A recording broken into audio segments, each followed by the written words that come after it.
brought Gary Hooper back into the team and he got a goal. What do you make of that? I thought he was good in the way that we set up. We had a game plan with our nines dropping off the line where we had a lot of space to receive the ball, and I think David Ball and both of them did very well.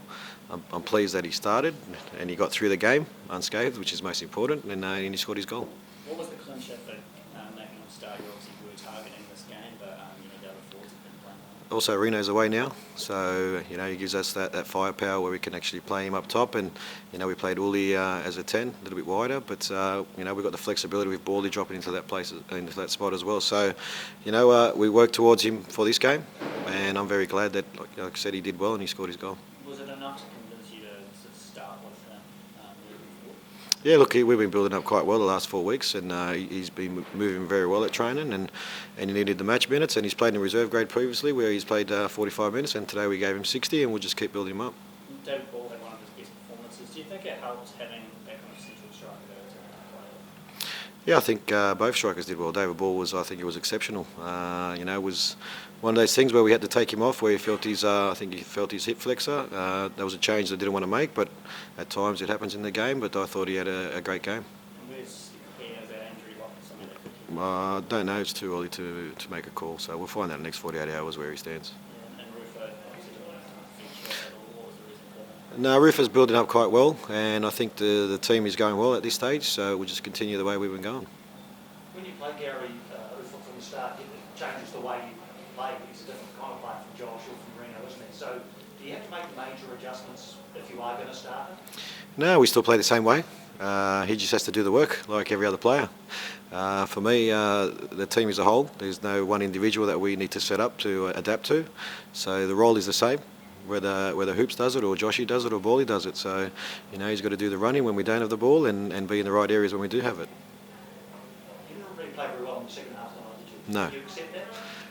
Look, at the end of the day, I'm happy about the 3 points. Second half, I wasn't pleased about the second half. I think Bally coming off injured, I think changed a little bit things for us. So that wasn't in the game plan, but we adapted to it. We weren't great in the second half, but we were good enough to keep them out and get the 3 points. How were you feeling just during that last stage? Quite a nervous finale. I'm glad you were nervous because, look, it was tough. I thought Central Coast were good in the second half. I think they created a lot of opportunities in the second half. But for me, it's most important that we didn't concede the second goal. We conceded, for me, an easy goal in the set piece. But it happens in football at times. But again, defensively we were solid. They had a couple of opportunities. Steph did his job as a goalkeeper, made his saves, and we walk away with the 3 points. How worried are you about the injury with Paul? He's been a pretty suspended player this season. Yeah, I'm hoping that it's nothing major. It seemed like he knew, because he straight away, do you know whether it's something that he's done before? Well, I'm guessing because I'm not a physio, but I'm thinking that it's his hip flexor. So he felt it, and we thought there's no point to continue on, just come off instead of making it worse. So I've never had a hip flexor, so you might help me out here. What's the traditional time of being away if you get one of those? No, no idea. No idea, I'm sorry. Everything's 4 to 6 weeks in football. What was that, sorry? Everything's 4 to 6 weeks in football. Elliott was on the bench tonight. How do you think his development's going? Very good, very good. Look, it's hard. It's hard in the position that he plays. We had Louis Fenton there previously. Now he's injured, and Tim Payne's doing a sensational job.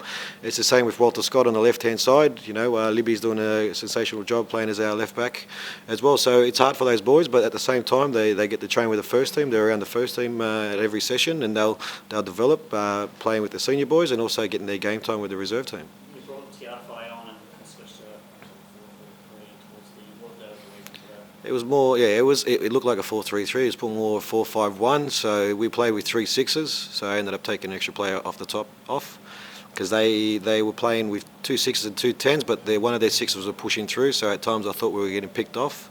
So we just matched up with their 10s with the 3 6s.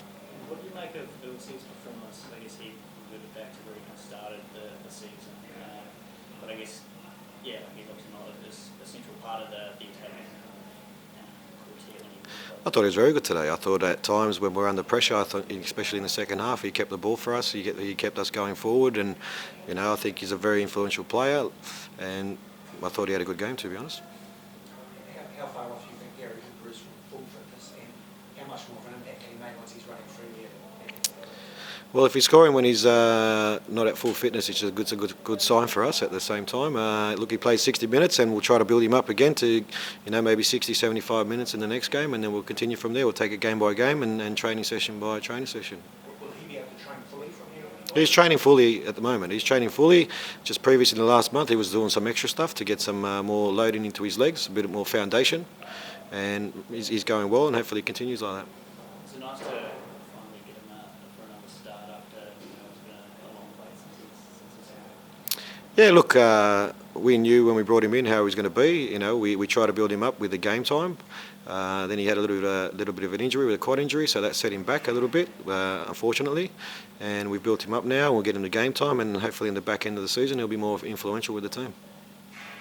The ball struck the board, he was playing slightly behind them, and Davila was on. Do you think that's how you will sort of accommodate those three in the future? Well, the good thing about these guys is, they've got versatility. Ulysses can play as a 9, he can play as a 10. And Bally, I think the same. Hooper's probably more a traditional 9 that plays up front. But, for me, the way that we set up, we have a lot of movement, a lot of rotations where players move in between lines. So it gives us that flexibility with those players.